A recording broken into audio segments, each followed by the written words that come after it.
Good afternoon बच्चों। कैसे हैं आप सब? होपफुली ठीक ही होंगे। वेलकम टू प्रथम science academy. My self Sharmila Thakur. बच्चों, आज का हमारा टॉपिक है रेस्पिरेशन। ये टॉपिक पढ़ाने से पहले आप मेरे साथ अगले आधा एक घंटा फोकस्ड रहें।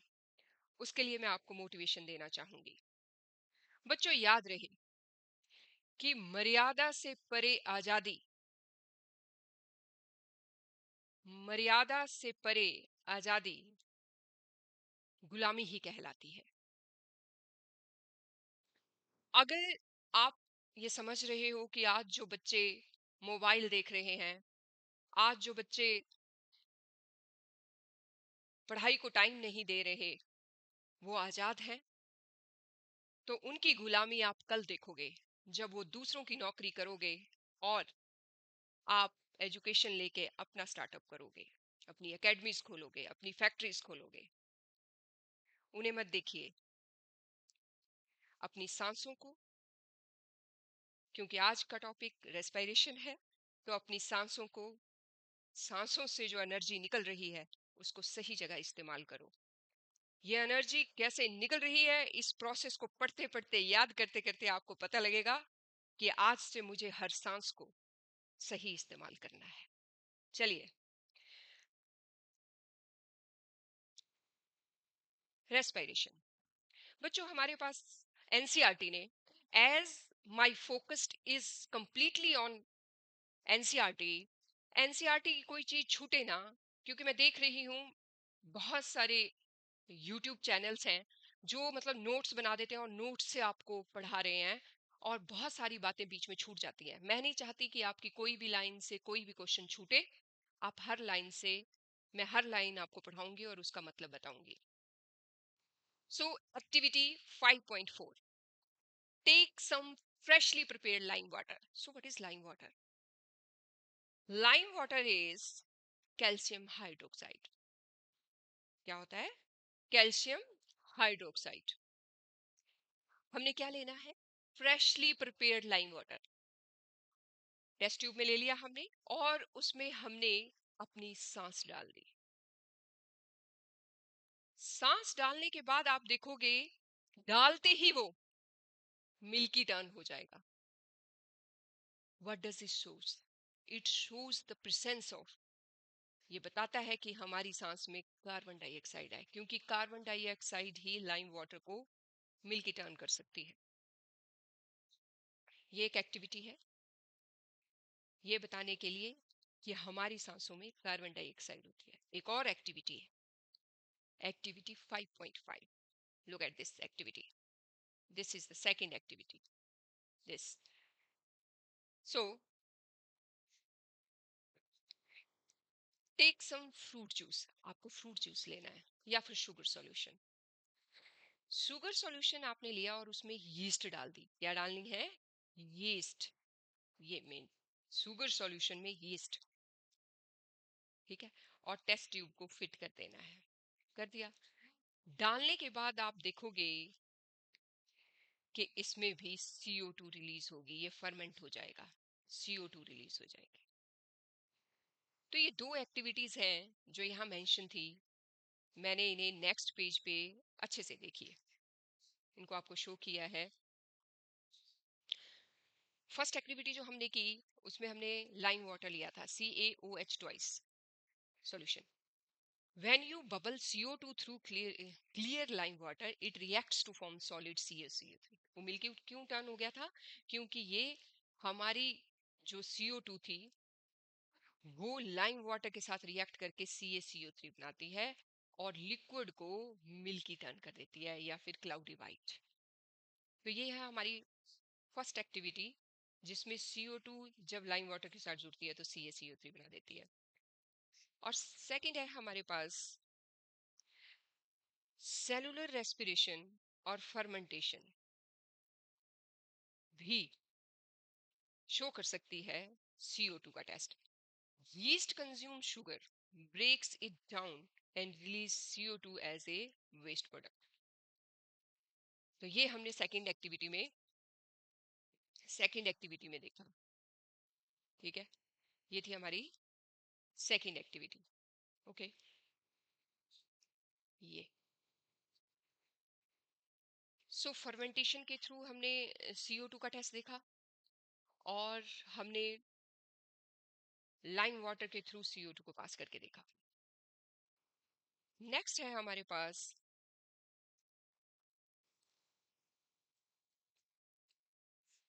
We have discussed nutrition in the organism. Last section nutrition हम पढ़ चुके हैं, और पूरी तरह से हम ये पता कर चुके हैं कि फूड ही हमें एनर्जी देता है, कि फूड ही हमें एनर्जी देता है, और ये एनर्जी बाकी प्रोसेसेस को होने के लिए इस्तेमाल होती है। फूड हमें एनर्जी देता है, और ये एनर्जी हमें बाकी प्रोसेसेस को में एक्सक्रीशन, ट्रांसपोर्टेशन में काम आती है। बोलते, लेकिन क्या सभी ऑर्गेनिज्म एक ही तरीके से फूड को एनर्जी में कन्वर्ट करते हैं? क्या एक ही मेथड है फूड को एनर्जी में कन्वर्ट करने का? No, there are 3 different methods to convert food into energy.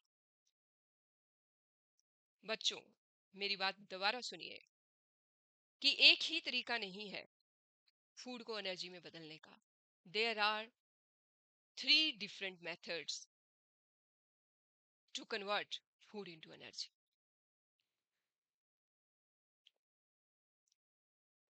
NCERT इसे कैसे रिप्रेजेंट करती है? Diverse organism do this in different ways. Some use oxygen to break down glucose completely.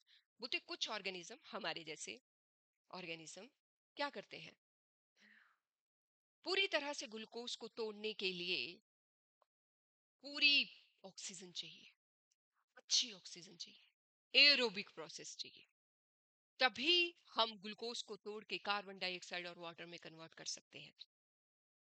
ये एक रास्ता है। और दूसरा रास्ता है यीस्ट का। यीस्ट क्या करती है? यीस्ट फूड को तोड़ती है, लेकिन एनारोबिक प्रोसेस से, ऑक्सीजन नहीं यूज करती, विदाउट ऑक्सीजन। मैं आपको ये पूरा प्रोसेस नेक्स्ट पेज में थॉरो समझाऊंगी। अभी सिर्फ मैं आपको ओवरव्यू दे रही हूँ कि there are 3 different methods to break down glucose, one is aerobic, another one is anaerobic जो कि ईस्ट में है, and there is other one also, that is lack of oxygen. Lack of oxygen वो तब होता है जब हम एक्सरसाइज फास्ट फास्ट करते हैं और उतनी ऑक्सीजन नहीं मिल पाती जितनी चाहिए। तो ऑक्सीजन की कमी में ही हम सांस ले लेते हैं, और वो हमें लैक्टिक एसिड बनाता है जगह जगह जहाँ क्रैम्प्स उठते हैं। और वो लैक्टिक एसिड जो है वो लैक ऑफ ऑक्सीजन में तैयार हुआ है। एल से लैक्टिक एसिड, एल से लैक ऑफ ऑक्सीजन, ये this is to remember. Okay, अब मैं आपको ये जो तीनों प्रोसेस है, ये एनसीईआरटी ने बहुत अच्छे तरीके से आपको बताए हैं। तो मैं आपको एनसीईआरटी से ही ये समझाऊंगी।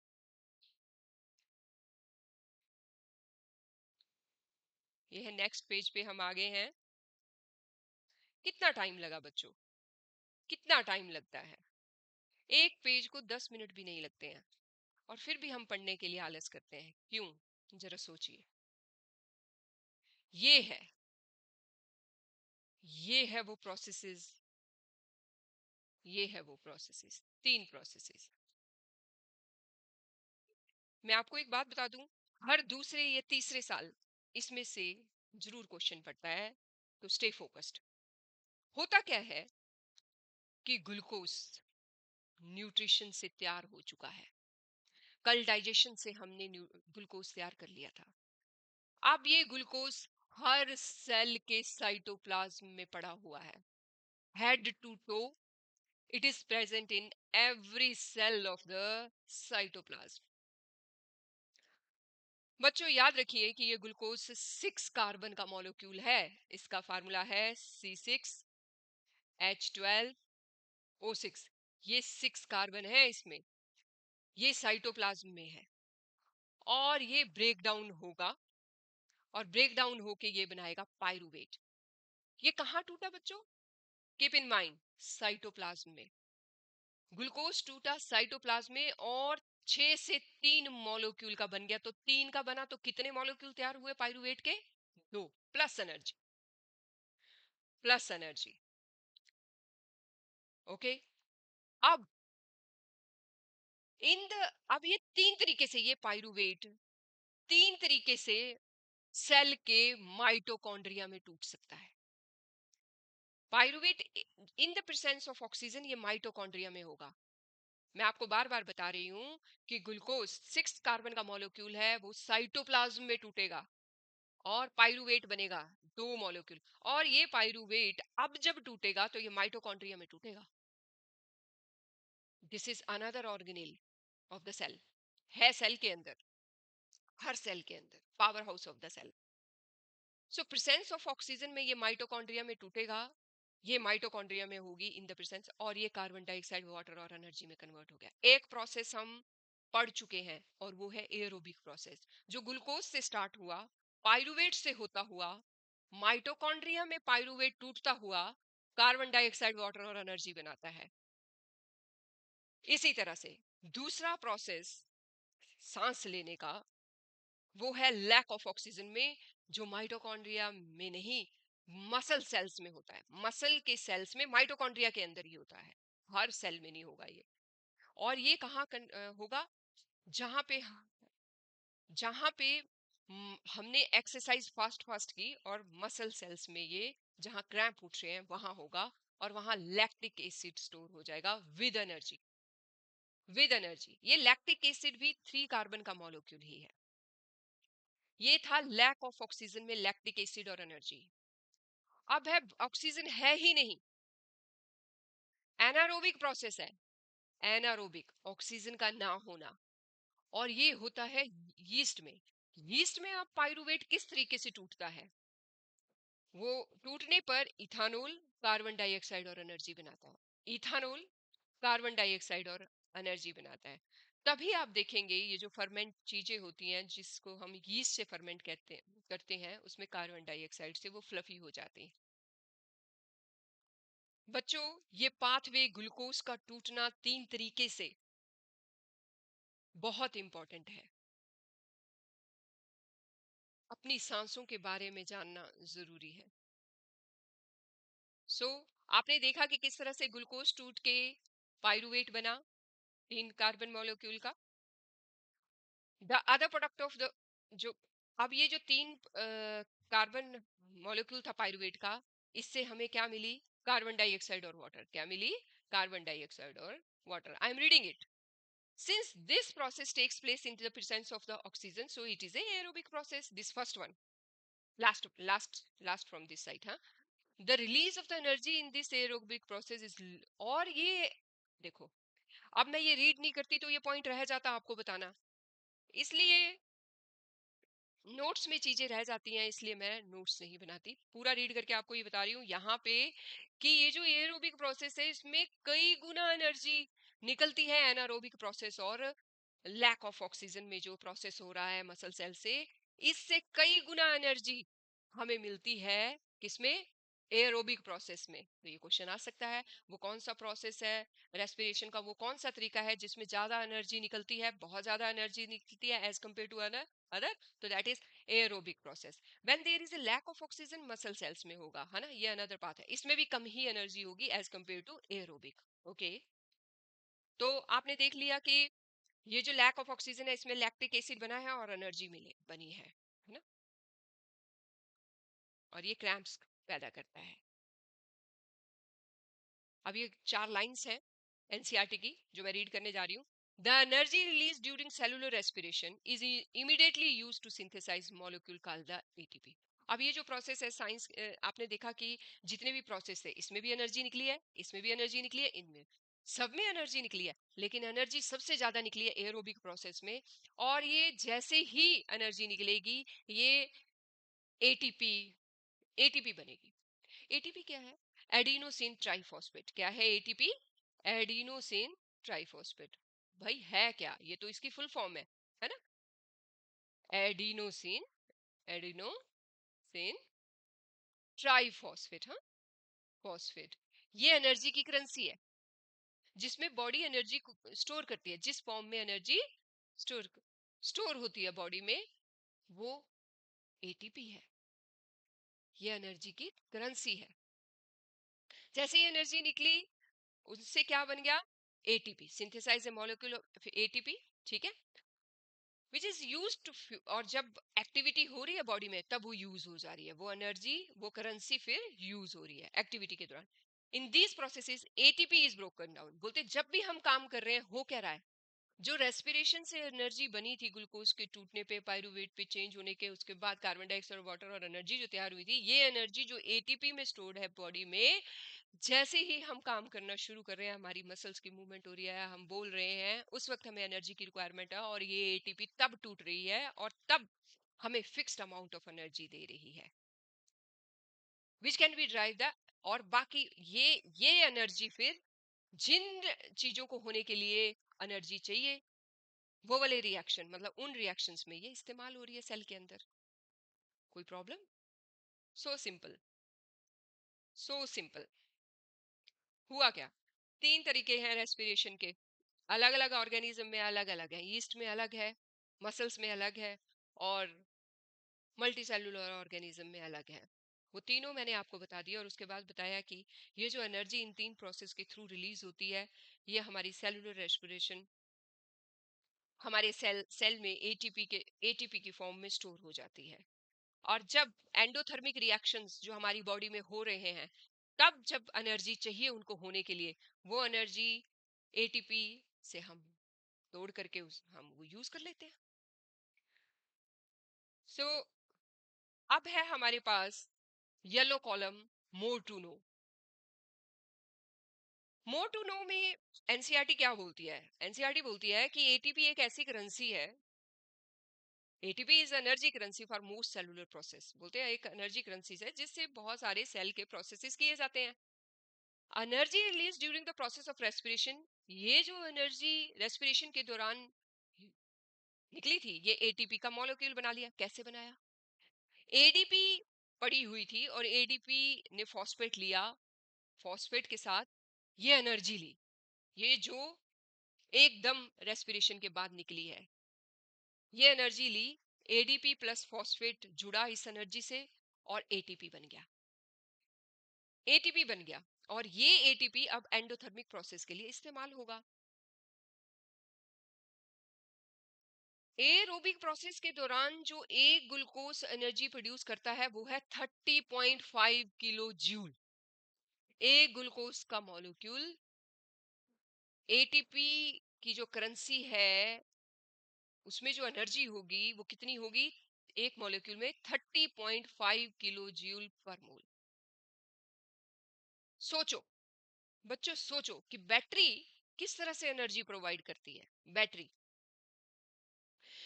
बैटरी हम लाइट्स में भी यूज करते हैं, इलेक्ट्रिकल अप्लायंसेस में यूज करते हैं, वहां पे इलेक्ट्रिकल एनर्जी की फॉर्म में ये यूज होगी एनर्जी, है ना। लाइट, मतलब बैटरी हमें एनर्जी देगी लाइट की फॉर्म में, इलेक्ट्रिसिटी की फॉर्म में। तो जब लाइट चाहिए होगी तब वो बैटरी यूज होगी, बैटरी में तो एनर्जी स्टोर है।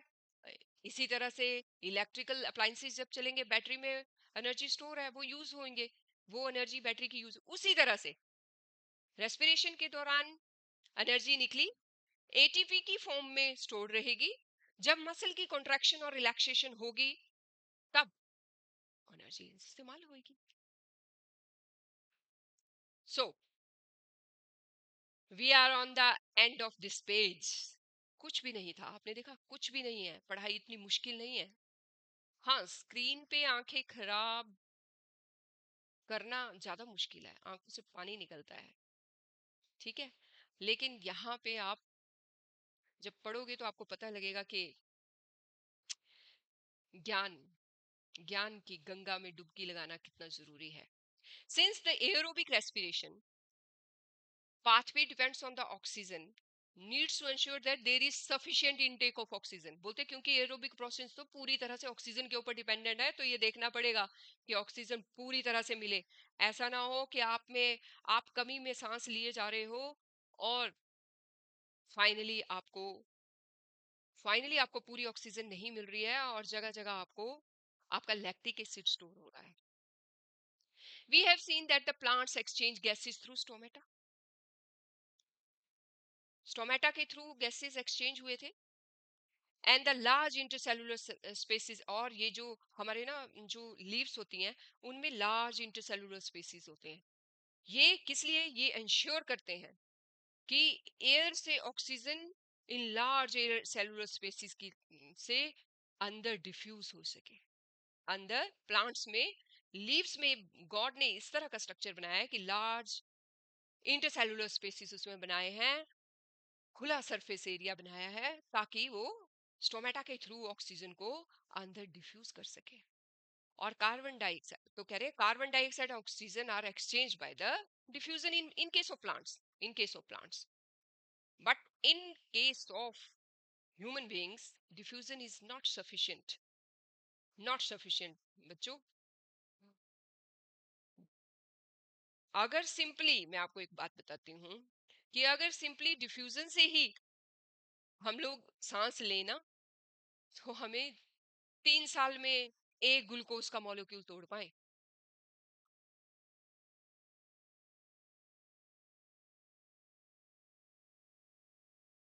3 साल में.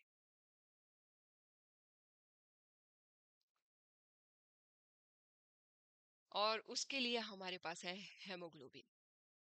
हमारे पास क्या है? हेमोग्लोबिन. प्लांट के पास नहीं है, हमारे पास है. और इसका इतना लगाव है ऑक्सीजन से कि ये फटाफट विद इन सेकेंड हर सेल में ऑक्सीजन पहुंचा देता है. इतना प्यार है इसका ऑक्सीजन से.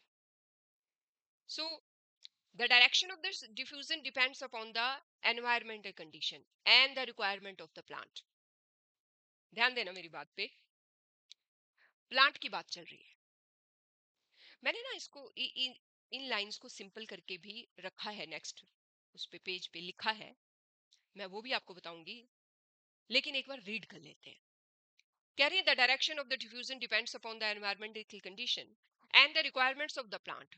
बोलते किस तरफ को डिफ्यूजन होगी, कौन सी गैस कब डिफ्यूज करेगी, ये प्लांट्स में बाहर का कौन सी गैस जाएगी, अंदर कौन सी गैस आएगी स्टोमेटा के थ्रू, ये एनवायरमेंट की कंडीशन पे डिपेंड करता है और प्लांट की रिक्वायरमेंट पे डिपेंड करता है.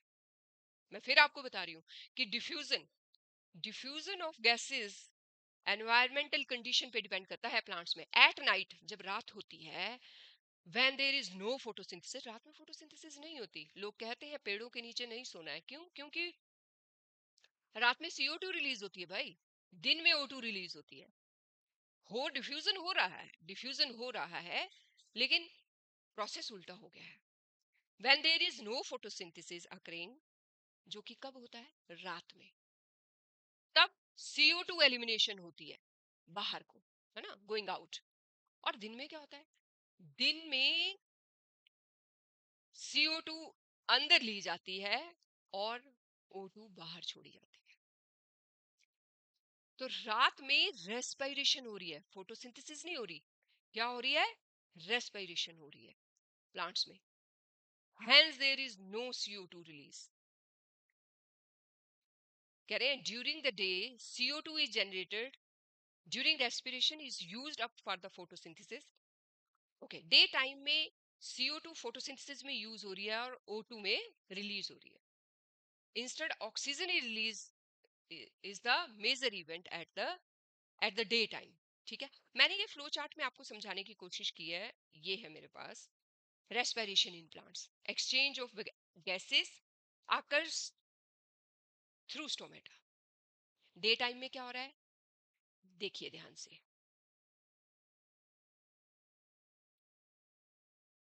डे टाइम में फोटोसिंथेसिस हो रही है और O2 प्रोड्यूस हो रही है. फोटोसिंथेसिस और रेस्पिरेशन हो रही है, तो क्या हो रहा है? CO2 इज प्रोड्यूस्ड, है ना. रेस्पिरेशन भी हो रही है, CO2 इज प्रोड्यूस्ड. पर वो क्या हो रही है? वो यूज हो जा रही है फोटोसिंथेसिस में. दिन में फोटोसिंथेसिस को CO2 चाहिए. ध्यान दीजिए बच्चों, फोटोसिंथेसिस दिन में हो रही है और वो O2 प्रोड्यूस कर रही है, लेकिन साथ में रेस्पिरेशन भी हो रही है. जब रेस्पिरेशन हो रही है तो CO2 भी प्रोड्यूस हो रही है. लेकिन वो CO2 यूज हो जा रही है फोटोसिंथेसिस में दिन में। नेट रिजल्ट क्या है? O2 बाहर निकल रही है, क्योंकि CO2 तो यूज हो जा रही है, जो प्रोड्यूस हो रही है फोटोसिंथेसिस में, है ना। लेकिन रात में क्या हो रहा है? फोटोसिंथेसिस हो नहीं रही, तो CO2 ही निकल रही है। फोटोसिंथेसिस हो नहीं रही तो O2 रिलीज हो नहीं रही। सो रेस्पिरेशन हो रही है, रात में रेस्पिरेशन तो हो रही है, दिन रात चली हुई है प्लांट में, रेस्पिरेशन हो रही है तो क्या हो रहा है? रेस्पिरेशन CO2 बाहर निकाली जा रही है। तो तो at night in plants CO2 is given out, whereas at day O2 is given out. Hopefully मैंने इतनी मेहनत की है, आप इसकी एडवांटेज उठाइए।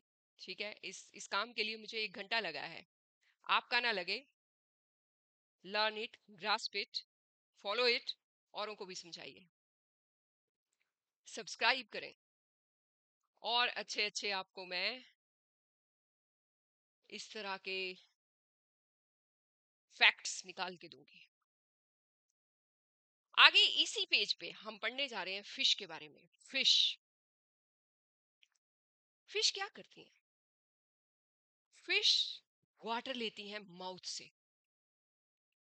फिश वाटर लेती हैं माउथ से और गिल्स को दे देती हैं, और dissolved oxygen is taken out by the blood. Water ले लिया उन्होंने, अब उन्होंने वाटर से क्या किया? वाटर से निकाली डिजॉल्व्ड ऑक्सीजन, घुली हुई ऑक्सीजन। उनको हवा से नहीं ऑक्सीजन मिल रही, उनको घुली हुई ऑक्सीजन निकालनी पड़ रही है वाटर के अंदर से, इसलिए उनको जल्दी जल्दी जल्दी जल्दी सांस लेना पड़ रहा है, फास्ट फास्ट सांस लेना पड़ रहा है उनको। जबकि हम लोग धीरे धीरे सांस लेते हैं, क्योंकि हमें कहीं से घुली हुई निकालनी नहीं है, हमें ओपनली पड़ी है, हवा में पड़ी है, और हमें उसको आसानी से ले सकते हैं। तो पेपर में ये क्वेश्चन आता है कि how does respiration occurs in case of terrestrial organism and how it occurs in the aquatic organisms. So terrestrial organism में ऑक्सीजन एटमॉस्फेयर से आती है और रेट ऑफ ब्रीथिंग लेस होता है, जबकि एक्वाटिक ऑर्गेनिज्म में डिजॉल्व्ड ऑक्सीजन निकालनी होती है। रेट ऑफ जो रेस्पिरेशन है, जो सांस लेने का, वो क्या है? वो फिर इसलिए ज्यादा होता है, क्योंकि उन्हें डिजॉल्व्ड ऑक्सीजन निकालनी है। अच्छा लगा बच्चों? तैयार किया है मैंने आपके लिए। सो है ना, पढ़ो, और फिर तूफान से लाएंगे हम कश्ती निकाल के, मेरे देश को रखना मेरे बच्चों संभाल के।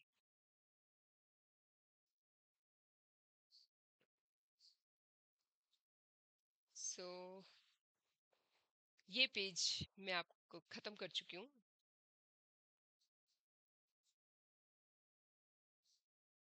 ठीक है, ये अब है हमारे पास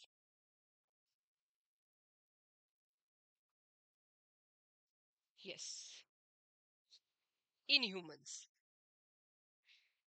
क्या करने जा रहे हैं हम?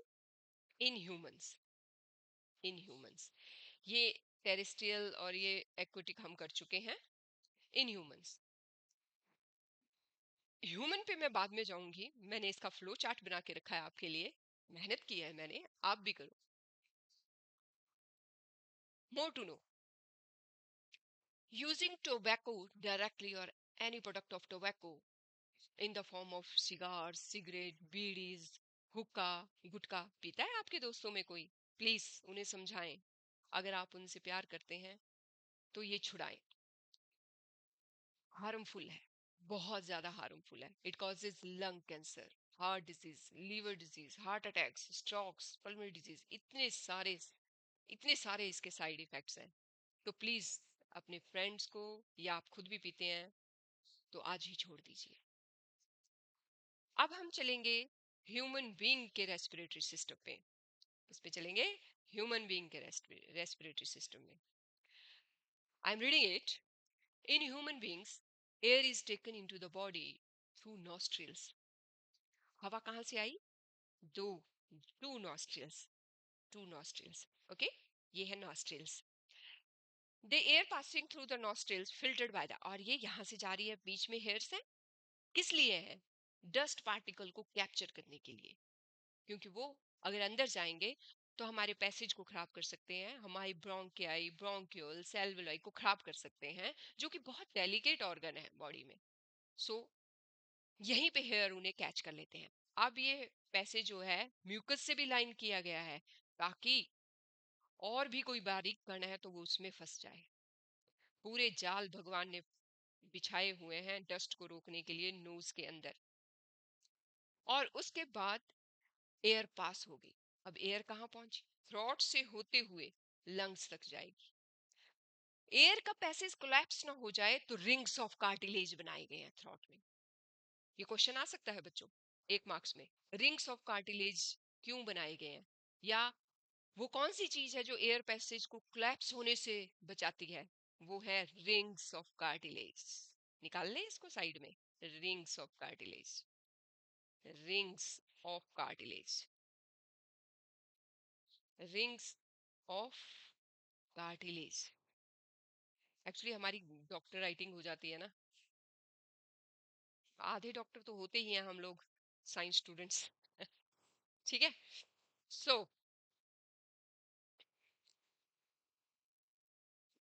बच्चों, अब मैं आपको, ये है पैसे, ये है फ्लो चार्ट जो मैं आपको आराम से समझाऊंगी। ये देखिए, ये देखिए होता क्या है। नॉस्ट्रिल, नॉस्ट्रिल से हमारी सांस जाएगी नेजल कैविटी में, नेजल कैविटी से जाएगी फेरिंग्स में, फेरिंग्स से जाएगी लैरिंग्स में, जिसे हम वॉइस बॉक्स भी कहते हैं। लैरिंग्स को ही हम, इसी को हम voice box, voice voice box भी कहते हैं। Okay, another name. आप, वॉइस बॉक्स से जाएगा ट्रैकिया पे ये हवा, फिर ब्रोंकाई में ऑक्सीजन, फिर ब्रोंकाई से जाएगी ब्रोंक्यूल्स में, ब्रोंक्यूल से एल्वोलाई में, एल्वोलाई से ब्लड में, और ब्लड हर सेल में ऑक्सीजन प्रोवाइड करेगा। ठीक है, ये देखिए। और ये देखिए आप, ये है फ्लो ऑफ ऑक्सीजन इनहेलेशन के दौरान। ये तब है जब हम सांस ले रहे हैं नीचे को और ऑक्सीजन आ रही है, और इस प्रोसेस को हम इनहेलेशन कहते हैं। तो अगर आपको क्वेश्चन में पेपर में क्वेश्चन आ जाता है explain the inhalation process in respiration, तो आप क्या बोलोगे? nostrils take the oxygen, passes it to nasal cavity, then it passes to pharynx, then in larynx, trachea, bronchi, bronchioles, alveoli, blood, through blood to the whole body. This is called inhalation. और यही अगर यहाँ से अब blood से CO2 की, CO2 भर जाएगी ब्लड में, अब ये CO2 वापस एल्वेलाई के थ्रू ब्रोंकियल्स की, ब्रोंकिया, ट्रैकिया, लैरिंक्स, फेरिंक्स, बाहर। तो ये हो गई एक्सहेलेशन। सिंपल। आपके लिए मैंने ये हार्ड वर्क किया है, आप अपने मदर फादर के लिए हार्ड वर्क कीजिए। ऐसे ही चेन आगे से आगे चलेगी। फाइनली वो कर आप अपने लिए ही रहे हो मेहनत।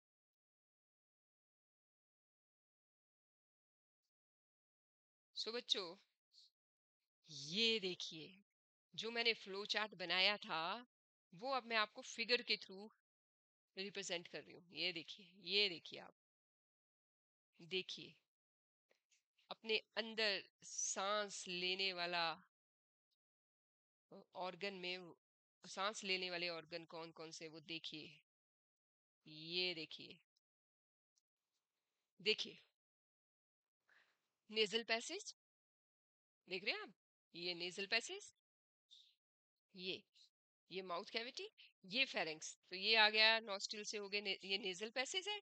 इसके बाद फेरिंग्स, ये लैरिंग्स है, ये वॉइस बॉक्स, ये फेरिंग्स है, लैरिंग्स के ऊपर ये फेरिंग्स। ये है ट्रैकिया, ट्रैकिया, ठीक है, ट्रैकिया। ये हो गए ब्रोंकाई, दो जब हो गए इसमें, और ये हो गए ब्रोंक्यूल्स और नीचे। और ये जो राउंड है बैलून लाइक स्ट्रक्चर, ये है एल्वेलाई। ये क्या है? Alveoli sac. ये ब्रोंक्यूल्स भी क्लियर हो गए आपको, ब्रोंकियाई भी क्लियर हो गए, और ये है रिंग्स ऑफ कार्टिलेज, ये राउंड राउंड राउंड, ये क्या है? रिंग्स ऑफ कार्टिलेज, जो एयर को कोलैप्स होने से बचाएंगे। ये सारी चीजें ब्रोंकियाई, ब्रोंक्यूल्स, एल्वेलाई और ये कवरिंग बनाती है लंग्स को। और इस क्योंकि ये डेलिकेट ऑर्गन है तो इनको रिब्स के अंदर रखा गया है। किसके अंदर? रिब्स के अंदर। ये इस तरह से है, ये रेस्पिरेटरी ब्रोंक्यूल्स इस तरह से हैं और एल्वेलाई इस तरह से हैं। ये सिंगल सेल्ड है ताकि ऑक्सीजन यहाँ से यहाँ जा सके ब्लड में, और ब्लड से कार्बन डाइऑक्साइड अंदर आ सके। Very delicate organ, very very. So hopefully आपको ये डायफ्राम है, जब ऊपर नीचे होगा सांस को लेते वक्त ये चीजें ऊपर नीचे होंगी, ये डायफ्राम है ना, कैविटी फिल होएगी तो ये फ्लैट हो जाएगा। ठीक है। सो अब मैं आपके लिए इसको रीड करने जा रही हूँ। Okay. With in the lungs the passage divides into smaller and smaller tubes. Here passage divide, ये डिवाइड किया and ends in the balloon like structure. अकेले को एल्वेलस कहते हैं और बहुत सारे को एल्वेलाई कहते हैं। Balloon like structure. तो what is alveoli? Balloon like structure. ठीक है। और यहाँ पे एक्सचेंज ऑफ गैसेस होगा। The walls of the alveoli contain extensive network of blood vessels, और इसमें बहुत सारा ब्लड वेसल्स का, ताकि ज्यादा से ज्यादा ऑक्सीजन जल्दी से जल्दी आ सके और बॉडी के सभी सेल को ऑक्सीजन मिल सके। बोलते जैसे ही हम सांस अंदर लेते हैं, ऑक्सीजन अंदर आती है, फ्लैट हो जाता है डायफ्राम। ये डायफ्राम फ्लैट हो जाएगा और चेस्ट कैविटी लार्ज हो जाएगी। तो डायफ्राम को क्या होता है आपको पता लग गया? चेस्ट कैविटी लार्ज हो जाएगी और डायफ्राम फ्लैट हो जाएगा। कब? इनहेलेशन के टाइम। और उल्टा हो जाएगा, चेस्ट कैविटी स्मॉल हो जाएगी, डायफ्राम यू शेप हो जाएगा, यू शेप एक्सहेलेशन में। Okay. Because of this air is sucked into the lungs. अब अंदर आ गई क्योंकि कैविटी लार्ज हो गई है, हवा अंदर आ गई। The blood brings the carbon dioxide from the rest of the body. अब क्या होगा? ये ऑक्सीजन आ चुकी है, अब कार्बन डाइऑक्साइड जो सेल्स में बनी है वो वापस आएगी, है ना, और वो एल्वेलाई के थ्रू, बिल्कुल सेम पैसेज के थ्रू बाहर भेज। ये है ब्रीथिंग साइकिल, ये है। और कुछ ना कुछ रेजिडुअल वॉल्यूम सफिशिएंट ऑक्सीजन का वो रहता ही है बॉडी में, residual volume. When the body size of animal is large, बोलते हैं अब जब बॉडी का साइज बहुत बड़ा होता है तो डिफ्यूजन का प्रेशर अकेला ऑक्सीजन को बॉडी में नहीं पहुंचा पाता, और उसके लिए क्या चाहिए? उसके लिए चाहिए हेमोग्लोबिन। ठीक है। डिफ्यूजन अकेला पूरी ऑक्सीजन नहीं पहुंचा पाता बड़े बड़े एनिमल्स में, like us, like elephants, like any big animal. तो उसके लिए हमारे पास क्या है? हीमोग्लोबिन, जिसकी बहुत ज्यादा अट्रैक्शन है किसकी तरफ? ऑक्सीजन की तरफ। और वो ऑक्सीजन को सभी सेल्स तक पहुंचाता है। दिस पिगमेंट इज प्रेजेंट, और ये पिगमेंट आरबीसीज में प्रेजेंट है। कहाँ प्रेजेंट है? आरबीसीज में प्रेजेंट है। कीप इन माइंड, आरबीसीज में haemoglobin is present in RBCs. तो carbon dioxide is more soluble in water. ठीक है। तो कार्बन डाइऑक्साइड क्या है? ज्यादा पानी में घुलती है देन ऑक्सीजन। ऑक्सीजन के कंपैरिजन में कार्बन डाइऑक्साइड पानी में ज्यादा घुलती है, इसलिए ये क्या है? डिसॉल्व्ड फॉर्म में ब्लड में जाती है। ध्यान देना, carbon dioxide carry in the dissolved form in blood, क्योंकि ये ज्यादा अच्छे से घुल जाती है पानी में, इसलिए इसको डिसॉल्व फॉर्म में करते हैं। तो आ सकता है question, carbon dioxide dissolve form में क्यों कैरी होती है? क्योंकि उसकी अट्रैक्शन वाटर की तरफ ज्यादा होती है as compare to oxygen. Do you know smoking is injurious? Lung cancer is one of the common cause of the death in the world. बोलते हैं इस पूरे संसार में बहुत कॉमन हो गया है कि लंग कैंसर हो रहा है। क्यों? क्योंकि लोग सिगरेट, तंबाकू, किसी न किसी फॉर्म में टोबैको का इनटेक कर रहे हैं, और पॉल्यूशन भी बढ़ गया है इसलिए भी। लेकिन हमारे रेस्पिरेटरी ट्रैक में अपर पार्ट में हेयर लाइक स्ट्रक्चर है जिसे कहते हैं सीलिया।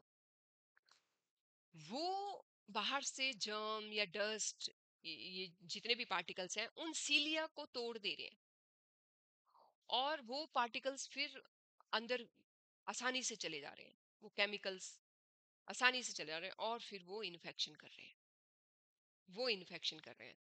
तो हमें ध्यान दें, ज्यादा पॉल्यूटेड एरिया में ज्यादा देर बैठने की जरूरत नहीं है। ठीक है, स्मोकी एरिया में, डस्टी एरिया में, ठीक है, इन्फेक्शन कॉज करता है। तो बच्चों,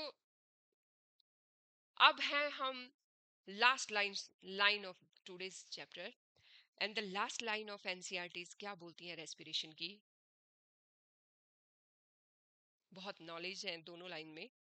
if the alveolar surface were spread out, बोलते जितना हमारे अंदर एल्वुलाई का सरफेस है ना, उन बैलून लाइक स्ट्रक्चर का, जहाँ जो सिंगल सेल्ड है और जिनके थ्रू O2 अंदर जानी है, पूरे सेल ब्लड के थ्रू पूरे भेजनी है, और CO2 लेनी है जिस सरफेस के थ्रू, अगर उस सरफेस का जो सरफेस एरिया है वो 80 मीटर स्क्वायर है, 80 मीटर स्क्वायर, और हमारी बॉडी का जो सरफेस एरिया है ना वो सिर्फ 2 मीटर स्क्वायर है। कीप इन माइंड, मतलब इतना इतना घना, इतना ज्यादा वो एरिया है गॉड ने बनाया कि हमें ऑक्सीजन की कमी ना हो।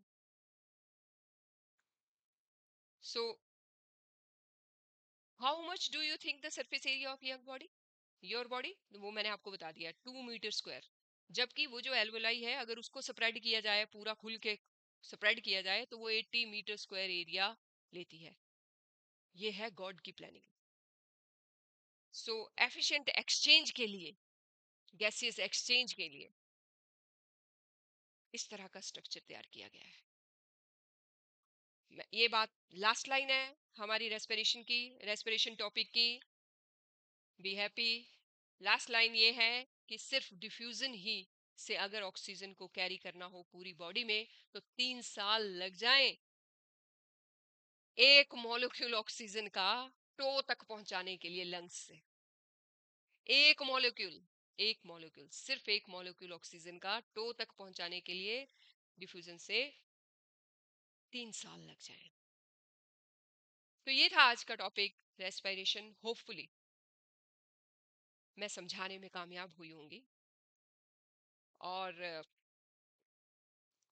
आपको अच्छा लगा या नहीं, या आपको मुझे भी मोटिवेशन चाहिए आपकी। आपको अगर चाहिए तो मैं फिर दे देती हूँ मोटिवेशन आपको। खुद को कमजोर समझना सबसे बड़ी कमजोरी है। खुद को कमजोर समझना सबसे बड़ी कमजोरी है। उठो और अपनी पहचान बनाओ।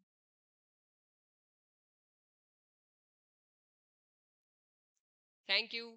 Have a nice day. कल हम करेंगे ट्रांसपोर्टेशन।